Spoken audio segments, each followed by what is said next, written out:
So I want to dive right in. And if you'll turn with me to Proverbs 11, we're going to read a few Proverbs here, Proverbs 11, and we'll start in verse 24. Here in Proverbs 11, verse 24, it says, "There is one who scatters, yet increases more. And there's one who withholds more than is right, but it leads to poverty." This proverb is using an analogy I think we can all easily understand. If you have seeds, I don't know how many people are gardeners here or have gardened in the past. Not many? Okay, a few. Okay, but I think we all generally understand. What is the only way that you can produce plants? Is putting seeds in the ground. You can either choose to eat the seeds or you can choose to plant the seeds. We can think about this for wheat. You can think of all kinds of different seeds. And this is what the proverb here is talking about. The one that comes to mind for me is blackberry bushes. I don't know. Okay, so everyone is well acquainted with blackberry bushes, right? What happens with blackberry bushes? You can eat as many blackberries as you want, and there's always more seeds to go around. And I don't know how many people know about Himalayan blackberries in particular, but there was one plant that came over to the United States that now has spread all over the place. And so we can see this analogy, right? If you hold onto your seeds, if you have a bag of wheat, you can grind all that wheat into flour, and then what are you left with once you eat that flour? Nothing. Now, if you take that bag of wheat and take about half of it, save it for the next spring, you eat half of it, what happens? You now plant that bag of wheat, and what will return? Even more than a bag of flour the next year. And so this is what the proverb is trying to get our minds centered around, is that you can consume that whole bag of seed, and that's all you have. Or if you scatter it, if you give it out, if you put it out there, that it can come back in huge increase. And again, we all see that the blackberry bushes and how much year after year, if we don't cut them back, if we don't battle with them, they just continue to grow and produce more and more fruit. Again, it sounds like a lot of you, I've spent a lot of time with blackberry bushes, and what can happen? If you let them grow, they can get big, like huge, and just really overtake an entire area. And so this is the idea that the writer of the proverb wants us to get in mind, is that if we scatter that seed, it can come back year after year and just magnify the growth. And then in verse 25 it says, "The generous soul will be made rich, and he who waters will also be watered himself." And so you see in this series of Proverbs, it's going from this very natural thing that we can see to something that is important for us as Christians and important for us as people. Because here what it's saying is this principle that you can see in seeds, where you scattered seeds around, maybe not intuitive, right? You might want to hold on to that whole bag of seed and use it to eat it or whatnot right now. But if you can just control yourself, and if you can think long term, you take some of that seed, you go out, you scatter it, and it'll come back year after year after year and grow a great abundance. And this is what it's saying for you as a person, that if you want to be made rich, you have to be generous. You have to be generous. You have to scatter that seed, so to speak. And again, this is very counterintuitive, because if you think about how are you going to get rich? By hoarding more, right? Rich is, you're getting more and more and more. But this is, the proverb is saying, no, don't use your natural intuition.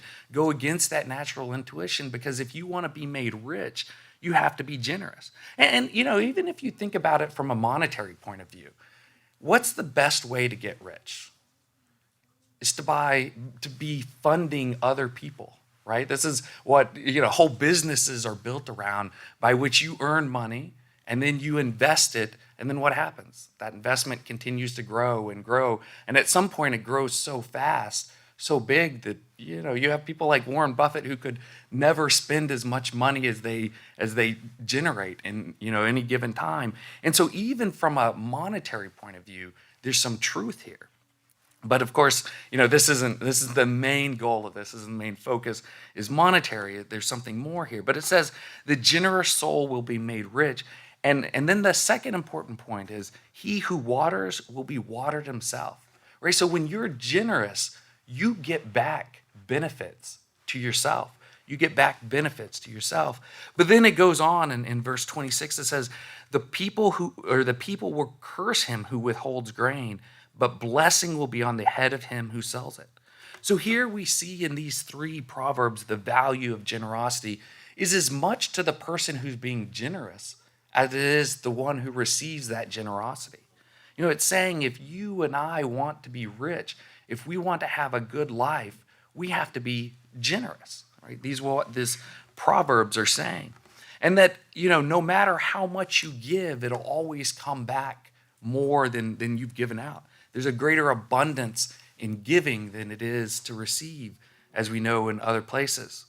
And you can think about it from what's often been called a scarcity or abundance mindset. That scarcity mindset means, basically means that there's a fixed set of things and I have to get what's mine, because if I don't get what's mine, someone else is going to get it. I'm not going to have enough. But the abundance mindset is one that says things will continue to grow, and the more that you give and the more that grows, the more that you'll get in return. And that's, of course, very much God's mindset.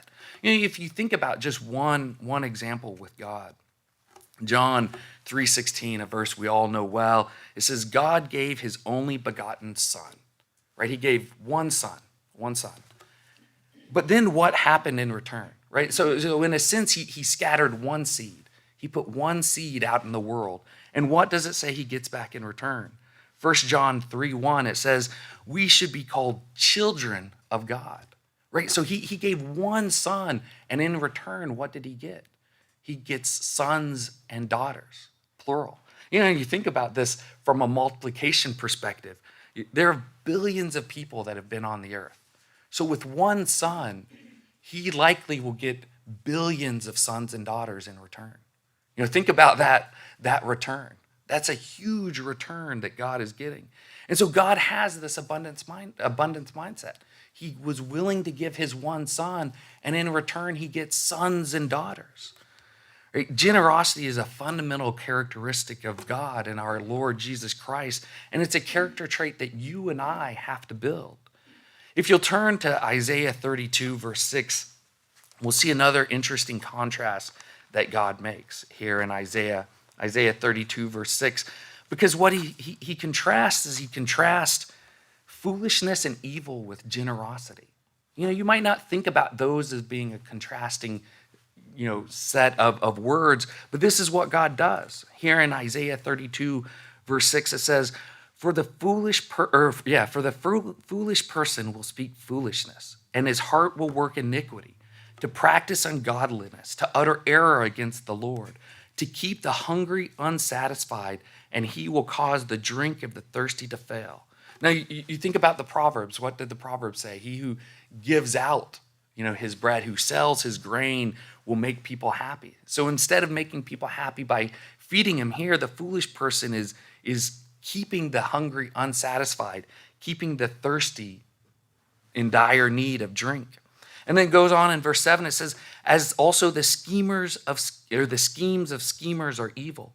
He devises wicked plans to destroy the poor with lying words, and even when the needy speaks justice. But, and here's the contrast in verse 8, but a generous man devises generous things, and by generosity he will stand. You see that contrast. They're foolish people. They're schemers of evil. And then there's generous people.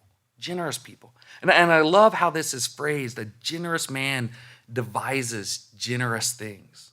Devises means to form in the mind by new combinations or applications of ideas or principles. Right? So think about this as what God is saying here. It's not just, I go out and I kind of repetitively do the same things to be generous. No, this generous person devises new ways to be generous. And combines and adds and thinks through, uses their creativity to be generous. And by this they stand. And then this term things, right, devises generous things. I'm sure all of you have, talked to a husband or a wife or a child or a brother or sister, and you ask them, what did you do today? And what will they say? "Oh, I did some things." Well, that doesn't really help you, does it? The word is so broad, you don't know what that can encompass. But here, it's almost the opposite.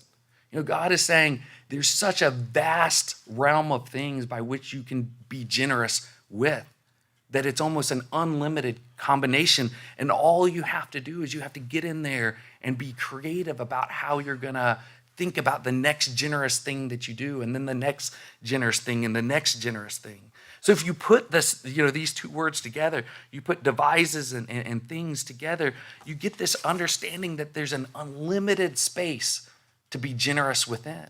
Right? God has this great space, all of these things that he gives us, and we can be creative in how we're generous. And then it's this generosity by which a person will stand. Right? The person's strength. Think about this. He's saying generosity, you'll stand up. That's the strength by which somebody will stand. Do we devise generous things? Do we devise generous things? It's certainly something we should be striving for, because we can look at our father, our elder brother, and they certainly devise generous things constantly, don't they? And we're called to be like them.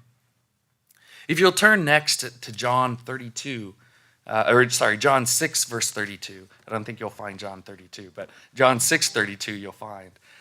But as you're turning there, I want to just read one more proverb, Proverbs 22, verse 9. It says, "He who has a generous eye will be blessed, for he gives of his bread to the poor."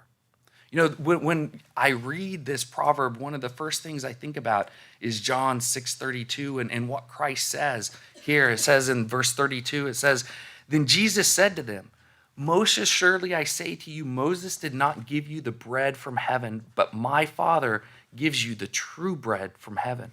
For the bread of God is he who comes down from heaven and gives life to the world.' And they said to him, 'Lord, give us this bread always.' And Jesus said to them, 'I am the bread of life. He who comes to me shall never hunger, and he who believes in me shall never thirst.'" Right? In that proverb that I quoted as we were turning here, God says, "He who has a generous eye will be blessed, for he gives of his bread to the poor." I think he's saying this from experience. Right? He's saying this from experience because he gave the bread of life to the poor, to you and I. We were poor in spirit. We were poor in understanding of his ways. And what did he do? He gave generously of his bread of life. He gave generously. And in this, who was blessed? Certainly we're blessed when we get the bread of Christ. Certainly we're blessed. But who else is blessed when we get the bread of life? When we become sons and daughters of the Most High? Jesus Christ is blessed. God the Father is blessed. This is not just them generously giving out and getting nothing in return. No, they get something great, something that they greatly desire in return. They get you and I. They get sons and daughters. They get an eternal family, right? So for them, as they're generously giving out all of these things, this generous plan that they've provided for us, they're getting in return an eternal blessing. Right? So when we read these proverbs where it talks about generosity and getting blessings in return, right? That's no different than what God the Father and Jesus Christ have done in their plan. That's what they're doing as their plan. And in these proverbs, they're helping us to understand what they already know, what they're already doing. And it says in Isaiah 55, verse 1, you don't have to turn there per se, but if you want to jot it down, it says, "Ho, everyone who thirsts, come to the waters. And you who have no money, come buy and eat. Yes, come buy wine and milk without money and without price," right? Christ has something to sell, but he says you don't have to bring money with you. What's going to happen? You come with no money, and I'm still going to sell it to you. I'm going to give you this nourishment that you need. And when we see these themes of generosity, so much of it is around things like bread, things of substance, right? Things that are going to sustain you. So this is the idea that the generosity that we give should be something that sustains other people, that helps them grow, helps them sustain their life, helps them build up and build strength, right? That's the kind of generosity that we're to give. And when God and Christ give, they don't do it partially. They don't do it just a little bit. They do it super abundantly. Ephesians 3:20, it says, "Now to him who is able to do exceedingly abundant." And that word is actually one Greek word that means super abundantly. So not just abundantly. When we think about abundance, do we want abundance? But then there's something even more than just abundance. There's super abundance. So abundant that it can never end, that you can't, in a sense, consume all that's being abundantly done or abundantly grown. And then it goes on, so now to him who is able to do exceedingly abundantly above all that we ask or think. So not only super abundantly, but it's super abundantly above everything that we can think, everything that we can ask. Have you ever gone to God and asked for something? I want this or I want that. And what does he say? He's able to do that super abundantly, way more than you can even conceive that he could do is what he's capable of doing and what he'll ultimately do. And he goes on, it says, according to the power that works in us, to him be the glory in the church by Jesus Christ to all generations forever and ever. Amen. So we start to see this picture of God, right? This picture of God is somebody who not only can, but does give super abundantly, way above what we can even imagine, what we would dare to ask for, and even further, more than we would dare to imagine. And that's the kind of God that we have, somebody who's willing to scatter his seed and then get back even more in return, right? But then he calls you and I to do the same thing. We're to build that same characteristic, that same nature. And God's generosity is woven throughout the Bible. I'm sure you all can think about many examples, but I want to just talk about a few. Let's think about our elder brother, Christ. Christ came down to earth and he demonstrated how we were intended to live. What our lives were intended to look like. And what is one of the things that you see time and time again in Christ as he interacts with different people? What does it say? Very often it says, he was moved by compassion and then he went and fulfilled the need. He was moved with compassion and healed their sick in Matthew 14:14. He gave sight to the blind after he was moved with compassion in Matthew 20:34. He was moved with compassion and he healed lepers in Mark 1:41. And he was moved with compassion and taught those who had no shepherds in Mark 6:34. So time and time again, what did Christ do? He saw a need. He was moved by compassion, and he didn't, stop there. He went and then fulfilled that need. And that's something that you and I must do. We have to look out. And then in some ways, that's the core of generosity, right? You look out, you see a need, and you are moved by compassion to fill that need. Another story that we might think about when it comes to generosity is a story in the Old Testament, and it's the story of Manna. Sorry, I'll get it right eventually. Manna with the Israelites. It was referenced earlier by Christ where he said, Moses gave you this bread from heaven. And you can think maybe Christ is kind of, saying, that wasn't a big deal. But think about manna. For nearly 40 years, God provided Israel with this manna, which, I don't know about you, but when I read the description of manna, I think it's pretty good. It's one of those things where I'm like, I think I could eat it without complaining for 40 years straight. I have a little bit of sweet tooth, so once you start talking about honey and some other stuff, I'm all in. But, what did the Israelites do? I would complain after 40 years, I'm sure. But for the first few days, I would love it. But, if you think about what God did, 40 years he fed the Israelites. They're in this desert area, millions of Israelites there. This isn't a place that you can grow a lot of food. This isn't a place where you have a lot of super abundance. And yet, what did God do? For 40 years, he fed them. He fed them through their complaints. He fed them through their sins. He fed them no matter what. Right? God just continued to provide for them time and time again for 40 years. And I'm sure you can think of many examples in your life where you've done something good for somebody only to have them complain about it, right? And that can be hard, right? When you do something good, when you do something generous for somebody, what do you want in return?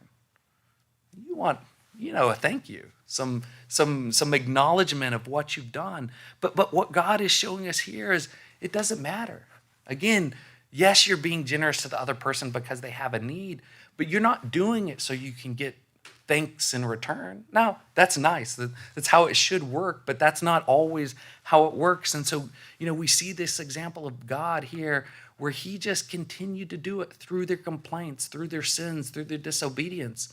And yet he just did it. And when did he do it? He did it all the way until they stepped into Israel, the land of Israel, where at that point they could start to produce their own food, right? The land was able to sustain the people. And so it's an important lesson for us to learn that we have to be generous sometimes in spite of the thankfulness of other person, or the lack of thankfulness of the other person, right? The generosity we do it's not for thanks, it's not for accolades, it's because it's the right thing to do, it's because it's the godly thing to do. Another one, if you think about generosity, is woven into the law of God. And one of my favorite topics to talk about or to study, and one that I think once you start to study it, once you start to think about it, it really helps you understand what God is trying to do, is the year of Jubilee. Right? This is one of my favorite things to read about, study, to think about, because I think about how different a world would be if we kept the year of Jubilee today. Think about if the whole world kept the year of Jubilee, how different it would be. And this is radical generosity, right? Because what did God say? God said, I'm giving you the land. I'm dividing it among the families. And this is something that I'm going to ensure throughout all generations that your family has, right? Yes, you can sell it, but that selling is only temporary. And what happens? At the end of 50 years, your family is going to return to that thing I gave you at the very beginning. And I could imagine, maybe there are people that, if it was ever kept, that would grumble about it. They would say, but I took this land that was maybe not being well used, and then that family had to sell because they weren't able to maintain a lifestyle, and so they had to sell the land. And then I took that and I made it fruitful, and I continue to grow and improve it. And now I have to give all my hard work back to this family who couldn't use it to its full potential. But that's not right. That's not the godly mindset. The godly mindset should be, I'm giving it back now in a much better shape than I took it. And now hopefully that family can now take it and grow and produce and yield, great amount of crops and get a lot of value and be able to sustain their family now moving forward, right? And so you think about it, there's so much generosity that's in the law of the year of the Jubilee that it can reset the fortunes of entire families, right? It ensures that a family doesn't have to constantly be in poverty or constantly be enslaved.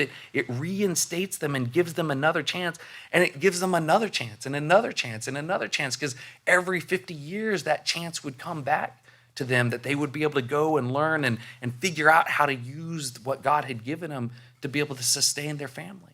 That's radical generosity. And it's just part of God's law. It's part of the way that God thinks. But it does open up something that's important for us to remember, that sometimes God's generosity can be so radical, so against our human nature, that we can be tempted to complain to God when he's generous to somebody else. Think about it. We want God to be generous to us, don't we? We love it when God is generous to us. We love it when other people are generous to us. But what happens sometimes when you see somebody else getting generosity devoted to them? Can it make you a little envious? Can you start to covet what they have or what they're being given? Right? That's something that we have to really think about. Again, if you're a parent, how many times have you done something nice for one child and then your other children come back and say, well, that's not fair. That's not fair. Why not me? God never says he's going to be fair, does he? God says he's going to be just. He's going to be merciful. He's going to be loving. There's all kinds of words that he uses to describe himself, but strict fairness is not one of them. And he wants us to love that about him, right? Because again, when God is generous, he's generous in ways that we can't even understand, that we won't ask for, that we won't even think about. And he does it, as it says, super abundantly. And he wants us to focus on that, right? He wants to focus on the fact that just by his very nature, just by his very characteristic, he's so super abundantly generous that we can't even imagine, we wouldn't even dare ask for the things that he wants to give to you and I. But, sometimes he's going to give it to somebody else before he gives it to me. Or maybe he's going to give it to someone else and not give that exact same thing ever to me. And he wants us to be not just okay with that. He wants us to be happy. He wants us to celebrate with him when he's generous like that. Our complaining to God about this generosity he extends to others is something we need to watch out for. Christ twice taught in parables this lesson. And I want to spend time going through both of them because they both kind of hit at different aspects of this trouble. And not just that, but both of these parables are targeted, at least this part of the parable is targeted at you and I. It's not, in these parables, he's not talking about people outside of the church, outside of his family. No, he's talking about people inside of his family, that this is what we have to watch out for, that even though we know how generous God is, how radically generous he is, that sometimes we can look at his generosity and not be happy about it. And so he wants us to really get this in our mind that his generosity is something that even when it's applied to someone else unfairly, that it's something we should be thankful for, happy about. The first one we'll turn to is Luke 15, verse 7, the parable of prodigal son. And, these are, of course, parables we're very well aware of. We know a lot. And there's lots of other things that we could go and talk about in these parables. But the thing that I want to focus on is this lesson around generosity and how we have to be thankful for it, even when he unfairly gives it to somebody else. Luke 15, verse 11, we'll read this beginning pretty quick, but just to remind ourselves about this parable. It says, "Then he said, a certain man had 2 sons, and the younger of them said to his father, 'Father, give me the portions of goods that fall to me.' So he divided to them his livelihood. And not many days after, the younger son gathered all together, journeyed to a far country, and then wasted his possessions with prodigal living." Right? So we start off and we know very clearly what this person is doing, or this younger son, is just wrong.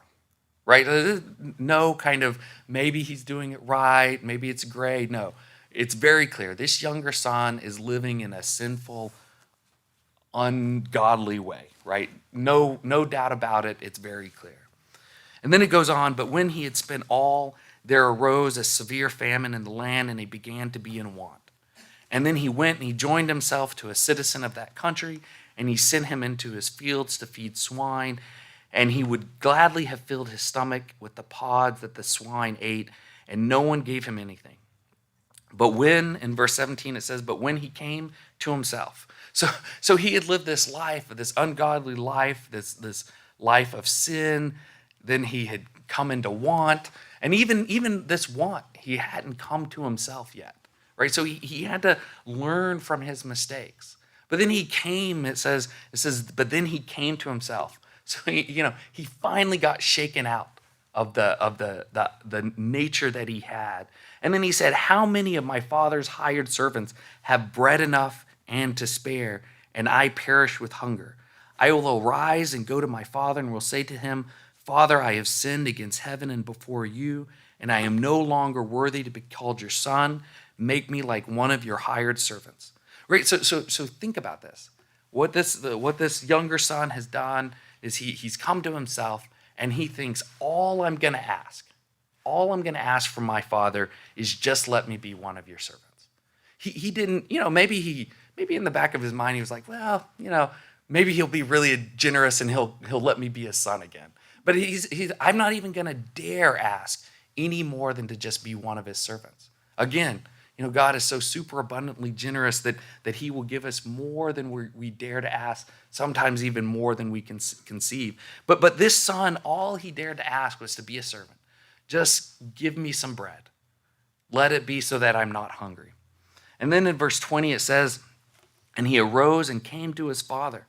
But when he was still a great way off, his father saw him and had compassion and ran and fell on his neck and kissed him. So think about this father's gut reaction. This son is a far way off.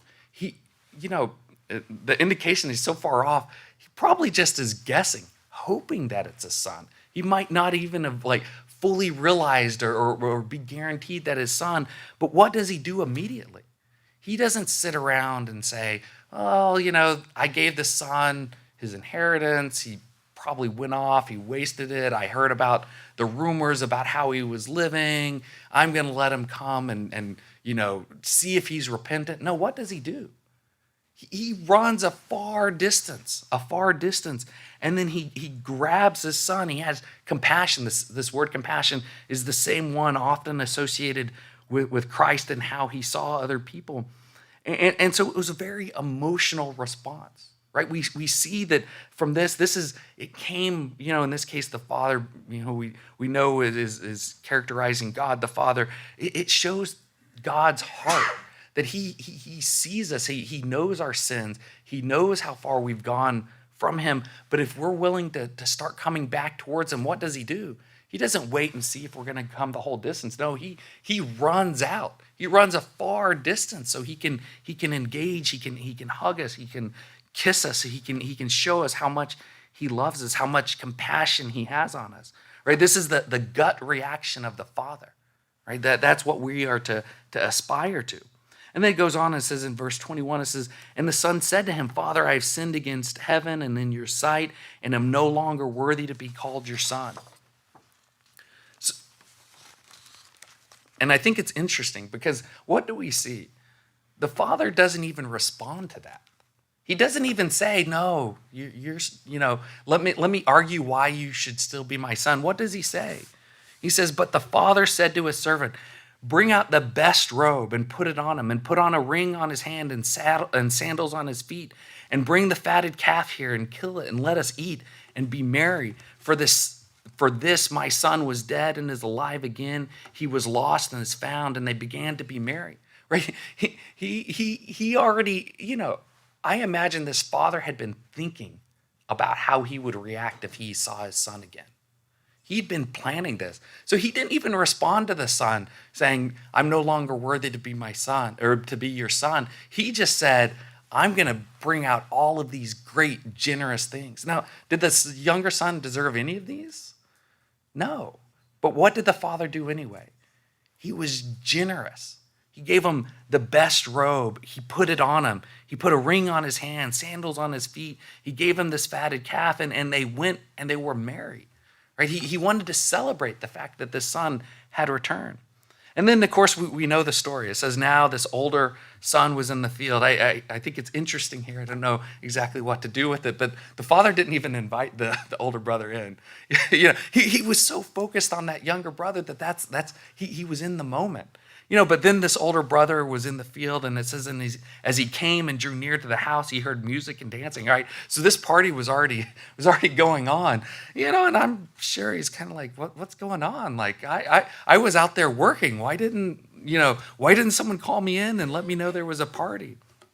And so there's some human feelings there. But what God says is we can't have those human feelings. We have to understand the generosity of God. So he called one of the servants and asked what these things meant. And he said to him, your brother has come. Notice this, your brother has come. And because he has received him safe and sound, your father has killed the fatted calf. But he was angry and would not go in. Therefore, his father came out and pleaded with him. And so, the father loves both of these sons. So again, he didn't like, I'm going to keep partying. As soon as he saw there was something wrong with the older son, he went out and pleaded with him. And so it goes on. It says, so he answered and said to the father, lo, these many years I have been serving you. I never transgressed your commandment at any time. And yet you never gave me a young goat that I may make merry with my friends. But as soon as this son of yours, now notice that. So in the first, the servant said, your brother has come, right? That's the relationship that's most important to this older brother. But what does he say to his father? He says, this son of yours, basically what he's saying is he's not my brother. So just what the younger brother asked, which is, I'm no son of the father, the father, of course, didn't even respond to that. He said, of course you're my son. I don't know why this is even a question, but what does the brother say? He's no brother of mine. Yeah, he's getting exactly what he asked for, right? But as soon as the son of yours came, who has devoured your livelihood with harlots, you killed the fatted calf for him. And of course, he's right. If you think, he took a lot of wealth from the family. He put a lot of strain and pressure on that family because he had taken off a whole bunch of wealth that now they had to continue to still sustain the whole family with much less than they had before. And so, intellectually he's correct, but he's wrong from the place of the heart. And so it says, but he said to him, son, you are always with me, and all that I have is yours, and it is right that we should make merry and be glad. And now notice what the father says, for your brother, right, was dead and is alive again, and was lost and is found. So here the father is recentering the brother's thought process. He says, no, this is your brother. He was dead. Yeah, he was dead to us, and now he's alive, and you should make merry too. Right? Again, think about how that response would have been so different if, just like his father, he had come in and said, my brother was dead and is now alive. Let me join in the party. Right? That's the response God wants us to have. But that's not the response that older brother who was faithful, who followed God's ways. And again, if you think about this generosity, it was unfair. That older brother, from a human perspective, had never been given a calf to go make merry with his friends. But what is God saying? He's saying, yeah, I'm being generous to your brother, but he didn't say I'm going to give him half again of all I have. No, he said, all that I have now is yours, my oldest son, right? Yeah, I'm being generous with the younger brother, but I'm not taking away from you per se, right? You should be in here. You should be happy. You should be merry that your brother is back, and we'll figure out, all the details past. But the first thing we should be doing is making merry, should be generous, should be making him feel like he's in his home, right? We want him to stay. We don't want him to go away. So we want him to feel welcomed, right? That's the difference of mindset. Yet the brother was basically thinking, oh, this brother is coming, or the older brother is thinking the younger brother is coming back and taking away from me, right? He's taking away from me. Now, how many more calves would be born by the time that older brother took over the father's household? So many that, you wouldn't even notice one lost, or one calf that had been killed. And so if you think about it in the grand scheme of things, this one fatted calf that was being given to the younger brother was nothing compared to what the older brother was going to get. But what did the older brother focus on? This very small set, in the grand scheme of things, this very small act of generosity that would probably make a big deal in the younger brother's life, right? And so it's just a very different mindset between the father and the older brother. And the older brother, is effectively you and I. We've been faithful. We've kept God's law. We've done what he said. And sometimes it's hard. Sometimes we don't get that fatted calf as we're working in the field. And then we see somebody come in and God making merry that brother has been saved. How are we going to respond? That son of yours, or are we going to respond, that brother of mine? Right? This is the mindset difference. The second one is in Matthew 20, verse 1. And it's one that we know well, is in, I'm sure, But Matthew 20, verse 1, this is the parable of the laborers in the vineyard. For the kingdom of heaven is like a landowner who went out early in the morning to hire laborers in his vineyard. Right, so we see right from the start, this parable is saying, I'm describing the kingdom of heaven. So I'm describing this thing that's going to happen in the future. Right, this thing that's going to happen in the future. And we know that the landowner is Christ and or God, some combination therein. And the laborers are the ones who are to harvest the vineyard. And based off of other things, those are the disciples of Christ. So this should be describing you and I, right? This is talking about you and I. And it goes on in verse 2, it says, now when he had agreed with the laborers for a denarius a day, he sent them into his vineyard. This denarius a day would be roughly what you would expect to earn for a day's wage. And the important thing, very different than how we live today, you were given your wage every single day, which meant in a bunch of cases, if you hadn't saved money, if you were living paycheck to paycheck, it was really, I need to earn my wage so that I can go eat and feed my family the rest of this day and the next day, right? This is the mindset that we should have. And this denarius would be, roughly what it would cost for you to live. And again, with just, broad generalities, but roughly what it would cost for you to live that next day and be well fed and taken care of and these kinds of things. And then it goes on in verse 3 and it says, and he went out about the third hour and saw others standing idle in the marketplace. And he said to them, you also go into the vineyard, and whatever is right, I will give you. Right? So he doesn't say how much he's going to give them. I'm sure in their mind, they didn't work a full day, so they wouldn't get the full denarius. They would get, whatever portion of how many hours that they got. And that would have been right. Again, from a human logic perspective, if you work, 12 hours and you get a certain amount of money, if you only work 9 hours, you're going to get, less. If you work 6, even less, and so on.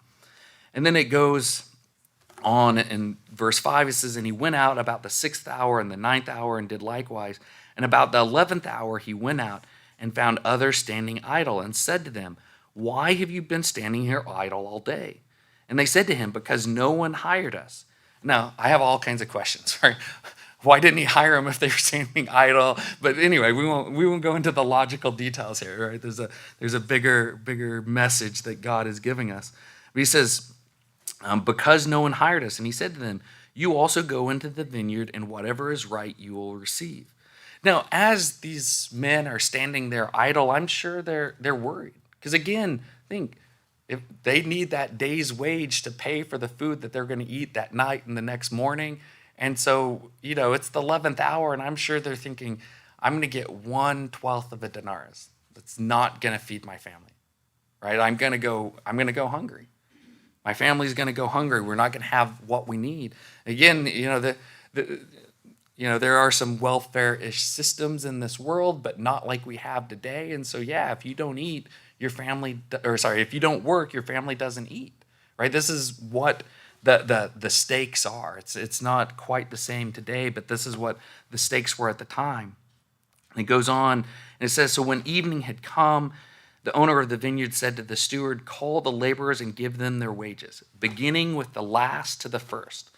Now, notice that the owner is very intentional in the order in which he's going to give wages. He wants the first, the people that have been working there all day long, to see what he gives the very last people.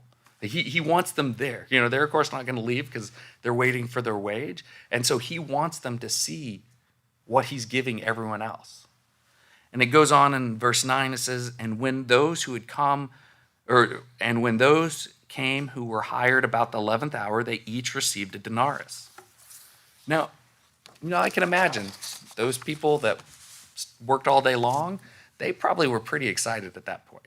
They're like, wow, if this landowner is giving them for only an hour a whole denarius, maybe I'll get 2 or 3. I don't know, maybe I'll even get 12, right? Maybe I'll get 1 denarius. Maybe he's going to pay me 1 denarius for every hour that I worked. So you could imagine their excitement is probably, pretty high at that point. They're happy that he was generous to those first. It says, but when the first came, they supposed they would receive more, right? And, maybe their excitement started to decrease, and it doesn't say exactly, but if he gives 1 denarius to everyone, they're probably like, oh, maybe he's not. But we worked all day long, so I'm sure he's going to give us some kind of bonus.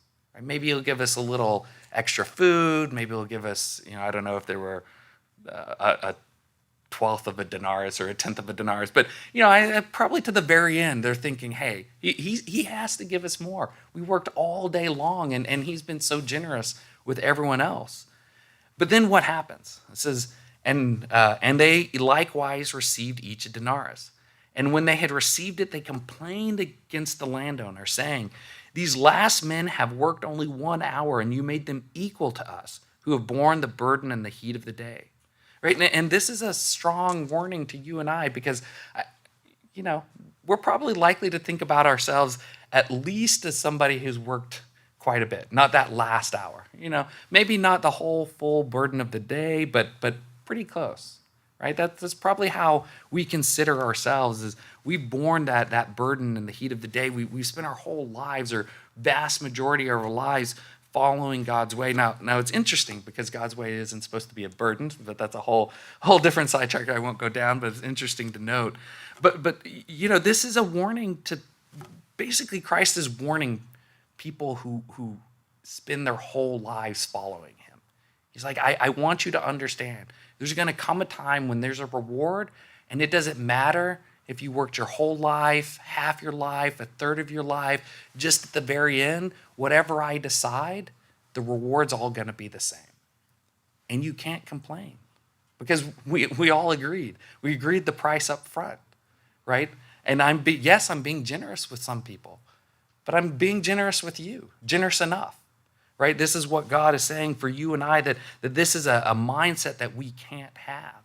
And it goes on, but he answered one of them and said, friend, I am doing you no wrong. Did you not agree with me for a denarius? Take what is yours and go away. I wish to give to this last man the same as to you. Is it not lawful for me to do what I wish with my own things? Or is your eye evil because I am good? And this word good, the Greek word, basically what it's saying is God's generosity flows from his character. Right? It's not because we deserve as humans what he's giving us. No, he's good, and he gives us good things, right? There's other scriptures that talk about it, but it's his nature to be generous, and not just generous, but radically generous. Generous in ways that we wouldn't naturally assume, right? Because we can be generous. We can be generous with our friends. We can be generous with those that we get along with. We can be generous to those who we think are good, but just have had hard times. But can we be generous with people who hate us? Can we be generous with people we consider our enemies? Because God is. And that's what he expects you and I to do. And so this generosity, it flows from his very nature.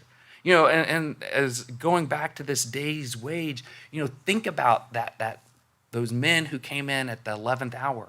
They were worried that they wouldn't have enough to eat. And so what did God do?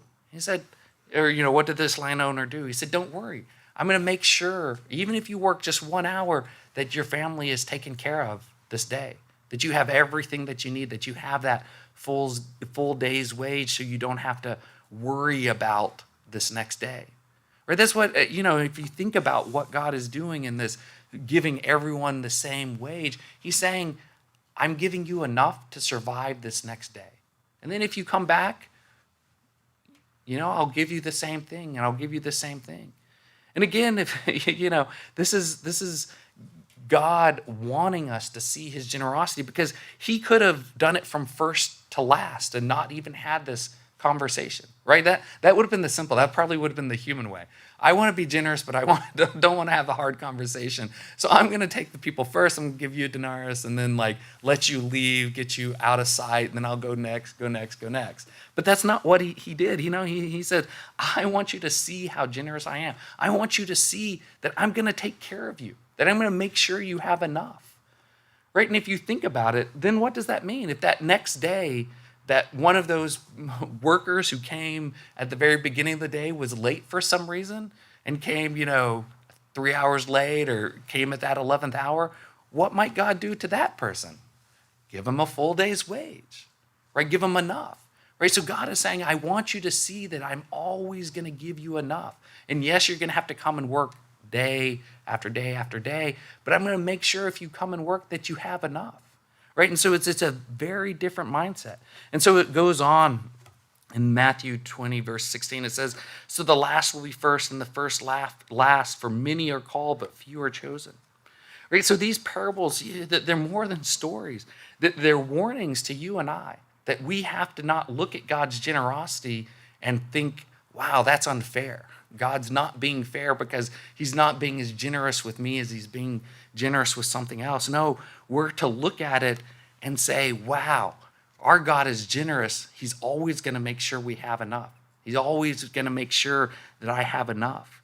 Right? They're portraits of God who says he's not going to treat us as our sins deserve, right? I don't know about you and I, but I don't want God to treat me fairly. I don't want God to treat me how I deserve to be treated, right? That doesn't put me in a good spot. I would much rather a God who treats me generously, even if he treats someone else more generously. And it's hard. It's not an easy thing to do, because when you see someone else being blessed, especially blessed in that moment, you can think, why not me? Why not me? But God says, don't worry. I have you. I'm going to make sure. I'm generous. I'm going to give you something you can't even comprehend, so don't worry about it. And this same God, he calls us to live like him, to let his generosity flow through us, that we can be a conduit of his generosity to other people, and that in that generosity, it changes our instincts, it changes our human nature, it changes our relationship, and it changes our very heart over time.